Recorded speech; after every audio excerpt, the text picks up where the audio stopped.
Hello viewers, मैं VP Yadav एक बार फिर आपका अपने चैनल ऑर्बिट एजुकेशन सर्कल में बहुत बहुत स्वागत करता हूं। और आज हम लोग जो हैं वो एनसीईआरटी बुक के क्लास 9th के एक चैप्टर जो है हमारा 6 रेखाएं एवं कोण यानी लाइन्स एंड जो है एंगल्स है उसके बारे में पढ़ेंगे। इसकी रिक्वायरमेंट आ रही थी तो इसलिए मैंने जो है ये वीडियो बनाया हुआ है। और अब हम लोग जो है इस चैप्टर से रिलेटेड मेन बेसिक चीजें देखेंगे, उसके बाद हम लोग इसकी एक्सरसाइज पे चलेंगे। तो पहले हम लोग देखते हैं कि जो हमारा चैप्टर है रेखाएं और कोण, मैं जनरल चीजों पहले आपको समझाना चाहता हूं, ठीक है। रेखा एक्चुअल में है क्या, चलिए पहले हम रेखा की बात कर लें। तो रेखा हमारी जो है एक्चुअल में है क्या कि रेखा जो होता है वो कोई एक बिंदु है और इसकी प्रारंभिक अवस्था और अंतिम अवस्था के बीच में जो एक पथ बनता है, यानी ये पथ यानी पाथ जो होता है ये क्या ऐसा होता है, एक सरल जो पाथ होता है वो कहलाती है हमारी क्या, सरल रेखा यानी सिंपल लाइनें, ठीक है, क्लियर। तो ये दो बिंदुओं का बिंदु पथ होता है जहां प्रारंभिक बिंदु होता है और अंतिम बिंदु होता है, और इन बिंदु पथ का जो लेंथ होती है, लंबाई होती है, वही हमारी कहलाती है सरल रेखा यानी स्ट्रेट लाइन या ऋजु रेखीय रेखा। इसे ऋजु रेख भी बोलते हैं, ऋजु रेखीय रेखा। ऋजु का मतलब ही होता है रस्सी यानी सीधी सीधी जो है ये रेखा होती है वो हमारी सरल रेखा कहलाती है। अब देखो सरल रेखा में ये भी होता है, सरल रेखा में देखो ये रेखाएं दो हमारी कैसी हैं, इसमें टाइप्स भी होते हैं, इसे हम लोग बोलते हैं समांतर रेखाएं। ये रेखाएं एक दूसरे के समांतर हैं, ठीक है। ऐसे ही कोई रेखा ये है और ऐसे अगर कोई रेखा हो और कोई ऐसी रेखा हो तो ये कैसी हैं, ये है प्रतिच्छेद रेखाएं, यानी ये प्रतिच्छेद बिंदु हो जाता है हमारा। ये कैसा होता है, प्रतिच्छेद बिंदु यानी पॉइंट ऑफ इंटरसेक्शन, ठीक है। और ये लाइन ऑफ इंटरसेक्टिंग लाइंस होती हैं, ये दोनों जो लाइनें हैं उन्हें बोलते हैं इंटरसेक्टिंग लाइंस, ठीक है, या हिंदी में से बोलते हैं हम लोग प्रतिच्छेद रेखाएं, ठीक है। और ये वाला बिंदु हमारा प्रतिच्छेद यानी पॉइंट ऑफ क्या चीज होती है, इंटरसेक्शन। तो इस तरह से हमने देख लिया कि रेखाएं क्या है। रेखा एक हमारी जो है वो क्या है, दो बिंदुओं के बीच की डिस्टेंस होती है, एक सरल डिस्टेंस होती है, यानी दो बिंदुओं के बीच का पथ जो होता है। रेखा तभी हमारी जो है उत्पन्न होगी यानी बनेगी, प्रोड्यूस होगी जब दो बिंदुओं के बीच की दूरी ले लेंगे हम लोग। और ये रेखाएं हमारी अगर एक से ज्यादा रेखाएं और उनके डायरेक्शन एक जैसे हैं, ठीक है, या ठीक है, तो वो रेखाएं जो हमारी समांतर रेखाएं हो जाएंगी। और अगर वो दोनों रेखाएं परस्पर एक दूसरे को किसी एक पॉइंट पर कट करती हैं तो वो दोनों रेखाएं जो होंगी वो प्रतिच्छेदन रेखाएं हो जाएंगी हमारी। तो इस तरह से हमने ये देखा कि ये तो हमारी जनरली रेखा की परिभाषा आ गई। अब हम लोग चलते हैं अपनी दूसरी बात इस पर, कोण पर यानी एंगल पर। एंगल क्या है एक्चुअल में, देखो एंगल का भी मैं समझा देता हूं हम लोग। एंगल यानी कि हमारा क्या चीज, कोण। जो कोण है वो है क्या, कोण जो होता है, जैसे मेरी एक रेखा ये मैंने यानी किसी एक कॉमन बिंदु से अगर दो दिशाओं में दो रेखाएं जा रही हैं, इसे हमने रेखा L1 लिखा, इसे L2, तो इनके बीच का जो ये डिस्टेंस होता है यानी चाप जिसे बोलते हो, वही क्या होता है, एक सेकंड में जो जितनी दूरी ये चापी है यानी घूर्णन दूरी तय कर लेता है उसी को क्या बोल देते हैं हम लोग, कोण।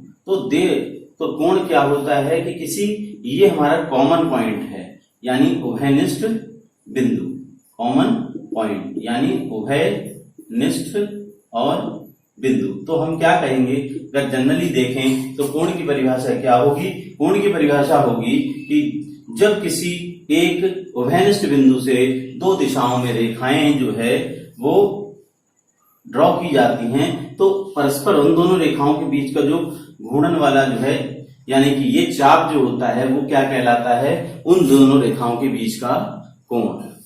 ठीक है, तो हम लोग इसे कोण की परिभाषा देते हैं इससे कि दोनों रेखाओं के बीच का जो डिफरेंस होता है यानी कि वो हमारा क्या कहलाया जाता है, कोण यानी एंगल।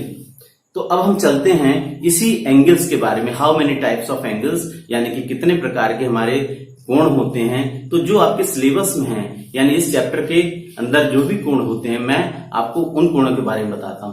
तो चलते हैं कोणों की तरफ। तो अब हम लोग अपने कोणों की बात करें यानी कोणों के प्रकार हमारे यानी टाइप्स ऑफ एंगल्स जो होते हैं, मैंने यहाँ लिख दिए हैं और मैं पूरा आपको उसका डिस्क्रिप्शन दूंगा, पूरी तरह से उसे समझाऊंगा, तो आप बड़े ध्यान से समझिएगा।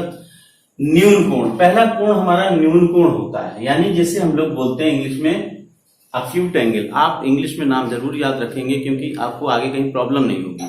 तो पहला न्यून कोण, चलिए हम लोग पहले एक एक करके कोणों के बारे में समझते हैं। तो हमारा पहला जो कोण आया वो आया कैसा, न्यून कोण। ठीक, न्यून कोण यानी अक्यूट एंगल।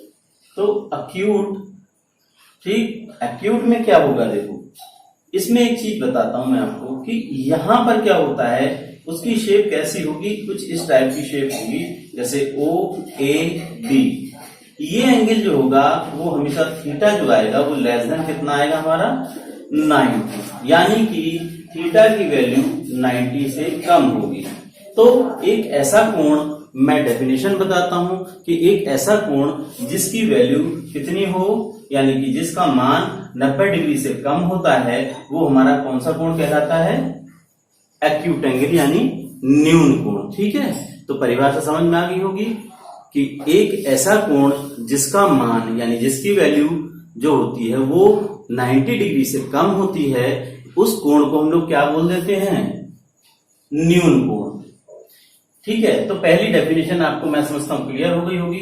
अब हम लोग चलते हैं अगले यानी कि राइट एंगल की तरफ यानी समकोण की तरफ। तो देखो इसमें क्या करेंगे हम लोग, अब समकोण की बात आई तो समकोण में मैंने क्या किया कि सीधी सीधी सी बात है कि ये एंगल यानी अब हमारा कौन सा हो गया, समकोण। ठीक है, दूसरा जो हमारा आया निकल के वो आ गया क्या, समकोण है। और समकोण में हम लोग देखो क्या होता है, क्या शेप होती है, मैं पूरी चीज लगातार बताता जाऊंगा। फिर दूसरा एंगल हमारा आया समकोण।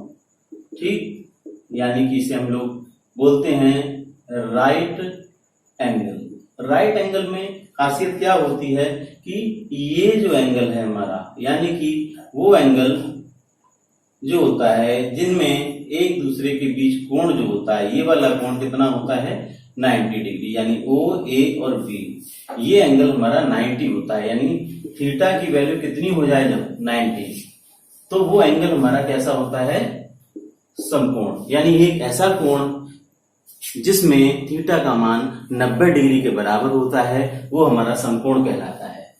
इसी तरह हम लोग अगर तीसरे कोण की तरफ बढ़ें तो ये लिखा है हमारा अधिक कोण, यानी कि इसे हम बोलते हैं ऑब्ट्यूज और एंगल।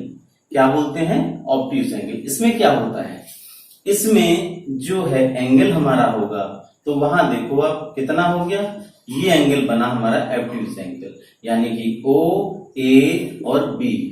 यहां एंगल की वैल्यू क्या है, ग्रेटर देन 90। बट आपने एक चीज देखी, ये जो एंगल है यहां से तो 180 का बनाता है, तो लेस देन कितना हो गया, लेकिन लेस देन कितना हो गया 180। तो ऐसा कोण जिसका मान 90 से तो अधिक हो लेकिन 180 से क्या हो जाए, कम हो जाए, तो ऐसे कोण को हम लोग क्या बोल देते हैं, अधिक कोण बोलते हैं। ध्यान रहेगा। तो इस केस में हमने देखा थीटा जो है वो लेस देन 90 हो गया, समकोण में थीटा हमारा कितना हो गया 90 हो गया। अधिक कोण में हमने देखा कि थीटा जो है हमारा यानी इसमें कितना हो गया कि थीटा जो है 90 से बड़ा होगा, यानी कोण 90 से बड़ा होगा और 180 से छोटा होगा। अब बात आती है हमारे चौथे एंगल के बारे में, जिसे हमने रिजु कोण बोला है। इसकी शेप कैसी होती है, एक स्ट्रेट लाइन होती है, यानी कि ये वो हमारा पॉइंट है जहां से हम इसे मेजर करते हैं, और ये कितना हो गया 180, यानी ओ ए और बी।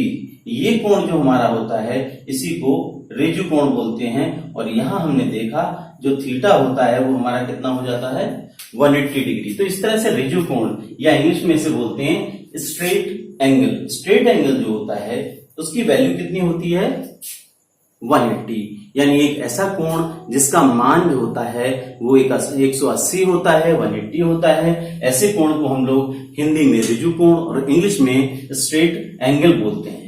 ठीक है, तो इस तरह हमने चौथा कोण भी समझ लिया। और अब हम चलते हैं अपने अगले यानी पांचवें वाले पे। तो मैं समझता हूं यहां कोई ऐसी प्रॉब्लम नहीं आ रही होगी और हम लोग जो है पांचवें कोण पे चलते हैं। तो देखा हमने पांचवा कोण हमारा है जिसका नाम है प्रतिवर्ती कोण यानी रिफ्लेक्स एंगल।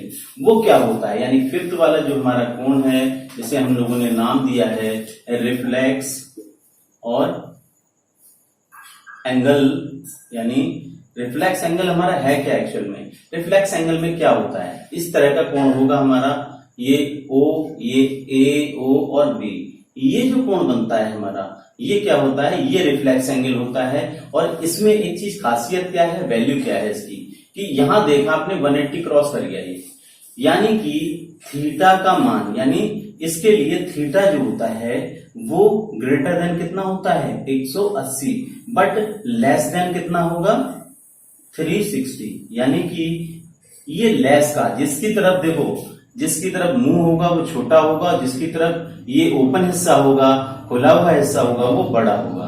ऐसे ये बड़ा है और ये कितना है 180, यानी इससे छोटा थीटा। यानी कि इस कंडीशन में, रिफ्लेक्स एंगल की कंडीशन में, यानी एक ऐसा कोण जिसका मान 180 से अधिक होगा और क्या होगा 360 से कितना हो कम होता है, तो इस प्रकार का कोण जो होता है वो प्रतिवर्ती यानी रिफ्लेक्स एंगल हमारा कहलाता है। तो मैं समझता हूं ये पांचों टाइप के कोण आपको बहुत अच्छी तरह से समझ में आ गए होंगे। और आप इसे क्या करेंगे, इसकी डेफिनेशन भी लिखेंगे, हेडिंग डालेंगे और अपने वर्ड्स में जैसे मैंने समझाया है उसे लिख सकते हैं अपनी याददाश्त के लिए। तो अब हम अगले क्वेश्चन यानी अगले कोड जो दो हमारे बच गए उनके बारे में भी बता दूं। फिर आता है कोटि पूरक, यानी कि जिसे हम लोग कॉम्प्लीमेंट्री एंगल बोला करते हैं। तो छठा हमारा जो है वो कॉम्प्लीमेंट्री एंगल यानी कि कोटि पूरक कोण। क्या बोलते हैं हिंदी में हम इसे, कोटि पूरक कोण जो होता है वो है क्या हमारा। देखो अब सीधी सी बात है, कोटि पूरक में दो कोण होते हैं। यहां अब तक हमने सिंगल सिंगल कोण पढ़ा है, यहां डबल कोणों और संपूरक में भी। जैसे कि मैं अगर एक लाइन ये ले रहा हूं, मैंने क्या किया कि एक ये इस टाइप से, कोटि पूरक की परिभाषा ही है, ये कोई एक लाइन ले ली, यानी इस तरह का एक एंगल ये हमारा ए हो गया और ये एंगल हमारा कितना हो गया बी। ठीक, इसे आप ओ पी क्यू और आर ऐसे रेज ले लो, यानी कि दो रेज होंगी और इन दोनों में यानी कि 90 के बीच में कोई भी रेज हमारी हो सकती है किसी भी एंगल पर। तो इस कंडीशन में अगर इन दोनों का सम कितना आ जाए 90 डिग्री, यानी कि जब किन्हीं दो कोणों का योगफल जो होता है वो कितना हो जाए 90 डिग्री हो जाता है, तो वो कोण एक दूसरे के क्या कहलाते हैं, कोटि पूरक कोण। मैं तुम्हें एक एग्जांपल से भी समझाता हूं, जैसे कि 60 का कोटि पूरक, 60 जो एंगल होगा उसका कोटि पूरक कितना हो जाएगा 30, क्योंकि इसका और इसका सम कितना आ जाना चाहिए हमारा 90 डिग्री। ऐसे ही हम लोग लिख सकते हैं कि हमारा 70 का कोटि पूरक कितना हो जाएगा, 70 में कितना ऐड करें हम 90 हो जाए तो कितना हो जाएगा हमारा 20। तो इस तरह से अगर जब दो कोणों का योगफल जो होता है वो हमारा 90 डिग्री हो जाता है तो वो कोण एक दूसरे के कॉम्प्लीमेंट्री एंगल या कोटि पूरक कोण कहलाते हैं। ठीक, अब हमारा लास्ट कोण आया यानी कि संपूरक। ठीक है, तो थोड़ा संपूरक के बारे में हम बता दें आपको, और ये सारी इंपॉर्टेंट है हमारी, कोई ऐसी चीज नहीं है जो इंपॉर्टेंट ना हो। ठीक, तो हम लोग जब अपना 7th वाला एंगल देख रहे हैं जिसे हमने बोला है संपूरक कोण, तो या इसे को हम लोगों ने क्या बोला, सप्लीमेंट्री और एंगल। तो ये है क्या, सप्लीमेंट्री एंगल में ये होता है कि दो कोण हमने, यानी एक जो हमारा एंगल है यहाँ इस तरह से, तो इस तरह से अगर मान लो कोई एंगल है हमारा, ये हमने O P Q R same ऐसा ही बनाया हमने, ये एंगल ए ले लिया, ये एंगल बी ले लिया। तो ऐसी कंडीशन में अगर वो संपूरक होते हैं तो उनका योगफल यानी दोनों कोणों का योगफल जो होता है वो कितना आ जाता है 180। ठीक है, तो ये जो होते हैं दोनों एंगल का सम 180 होने पर ये एंगल एक दूसरे के कैसे हो जाएंगे संपूरक। जैसे कि एग्जांपल के तौर पे अगर मैं लूं तो अगर एक कोण हमारा है 90 ना लेके हम चलो 100 डिग्री, तो दूसरा कितना होगा 80 डिग्री, क्योंकि इन दोनों का सम कितना आना चाहिए 180। तो इस तरह से हमने देख लिए कि हमारे ये टाइप्स ऑफ एंगल्स हैं वो सारे कैसे हैं। ठीक, कि न्यून कोण में थीटा लेस देन होता है यानी 90 से कम का, फिर 90 के बराबर समकोण, और 90 से और 180 के बीच में जो एंगल होते हैं वो सब अधिक कोण में आते हैं। ठीक है, और ऋजुरेखी कोण में स्ट्रेट एंगल आ जाता है जहां जिसकी वैल्यू थीटा इसमें कितना होता है हमारा 180। ऐसी प्रतिवर्ती कोण वो होता है जिसकी वैल्यू हमारी क्या होती है ये, यानी कि 180 से अधिक थीटा का मान क्या होगा, थीटा का मान जो होगा वो 180 से अधिक होगा और 360 से कितना हो जाएगा कम हो जाएगा। ऐसी कोटि पूरक कोणों में क्या हो गया, दो कोणों का योगफल अगर 90 डिग्री हो जाता है तो वो एक दूसरे के कोटि पूरक हो जाते हैं, और अगर दो कोणों का योगफल 180 डिग्री हो जाता है तो वो एक दूसरे के समपूरक हो जाते हैं। तो इतने के बाद अभी हम कुछ स्पेशल कोण हैं वो भी हम लोग देखते हैं। ठीक है, तो चलिए अगले क्वेश्चन आगे जो है स्पेशल कोण कुछ और देख लेते हैं जो हमारे हैं। अब उसके बाद हम लोग चलते हैं, जब तो हमने 7 तरह के भी जो है एंगल्स बताए, अब चलते हैं हम अपने 8वें एंगल की तरफ यानी कि आसन्न कोण। ये स्पेशल कोण है कुछ, जैसे ये हुआ आपके चैप्टर 6 में इनका बहुत यूज है और काफी क्वेश्चंस इससे रिलेटेड आते हैं हमारे। ठीक है, तो हम लोग चलते हैं आसन्न कोण। देखो एडजेसेंट एंगल बोलते हैं, क्या बोलते हैं इसे, एडजेसेंट एंगल। एडजेसेंट एंगल है क्या एक्चुअल में, यहां से यही मालूम पड़ रहा है एडजस्ट। ठीक है, तो एडजस्ट का मतलब ये होता है, चलिए तो 8वें वाले में एडजेसेंट एंगल है क्या हमारा, यहां से देखो आप, जैसे कि हम कहें कि एक एंगल यहां से हमारी एक लाइन ये बना रही है और एक एंगल ये बन रहा है, ये एंगल बन रहे हैं। सपोज दैट इसका एक कॉमन पॉइंट क्या है, ओ है, ए बी और सी। अगर एक एंगल को मैंने कोई भी नाम दे दो आप, हम ले लें इसे एक्स और इसे ले लें क्या वाई, तो ये जो एंगल एक्स और वाई हैं ये दोनों एडजेसेंट एंगल यानी आसन्न कोण होते हैं, यानी लगातार क्रमागत जो कोण बनते हैं वो हमारे कैसे कोण होते हैं, आसन्न कोण। अब उनकी खासियत क्या होती है वो देखिए आप। पहली खासियत ये हुई कि इसमें एक बिंदु कॉमन होता है यानी कॉमन पॉइंट, और हिंदी में से बोले तो कैसा, उभयनिष्ठ बिंदु एक होगा, यानी कि दोनों कोणों के बीच में ये एक ही बिंदु से जा रहे होंगे और एक उभयनिष्ठ बिंदु होगा, और उसी पर ही एक चीज और होगी, इन कोणों को जो रेखा अलग कर रही है, ये जो रेखा है ये हमारी कैसी हो जाएगी, उभयनिष्ठ और रेखा या कॉमन लाइन। ठीक है, तो आसन्न कोण की परिभाषा हम किस तरह से देंगे, आसन्न कोण हमारी ऐसे कोण होते हैं जिनमें एक बिंदु कॉमन होता है यानी उभयनिष्ठ बिंदु होता है और एक उभयनिष्ठ रेखा होती है। ठीक है, और क्या होगा दूसरी चीज, ये उभयनिष्ठ रेखा होगी और जो उभयनिष्ठ रेखा होगी अन्य जो रेखाएं होंगी उसकी विपरीत दिशा में होंगी। तो बात समझ में आ गई, अन्य रेखाएं जो होंगी उनके डायरेक्शन बिल्कुल अलग होंगे। तो उभयनिष्ठ यानी आसन्न कोण वो कोण होते हैं जिनमें एक बिंदु कॉमन होता है और उभयनिष्ठ रेखा होती है, और अन्य जो कोण बनाने वाली रेखाएं हैं वो इस उभयनिष्ठ रेखा के विपरीत दिशा में होंगी यानी कि अपोजिट डायरेक्शन के अंदर होंगी।